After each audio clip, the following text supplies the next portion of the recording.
Karibu Jack Media. Leo tunazungumzia swali ambalo linaulizwa na vijana wengi.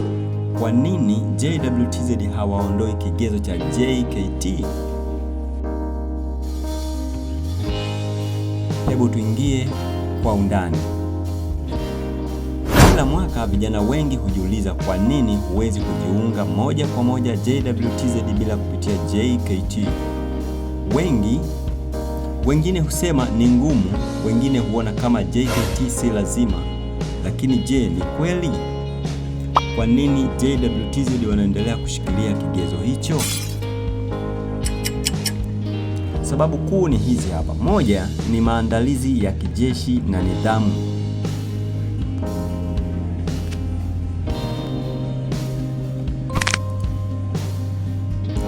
JWTZ inahitaji watu waliokomaa kimwili na kiakili. Kupitia JKT vijana hujengewa nidhamu, utii, mazoezi ya mwili na maarifa ya awali ya kijeshi. Hii ni hatua muhimu ya kuandaa kwa maisha ya kijeshi halisi. Sababu ya pili, uchuji wa asili. Kupitia JKT jeshi linaweza kuona mapema nani anaweza kuwa askari bora na nani bado hajawa tayari.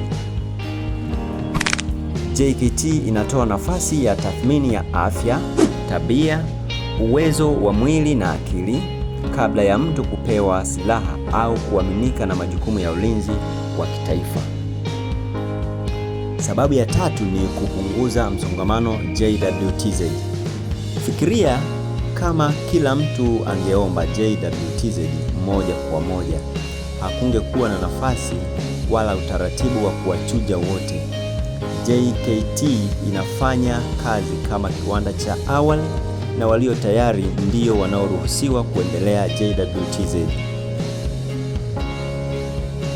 Sababu ya nne ni ujenzi wa taifa na maadili.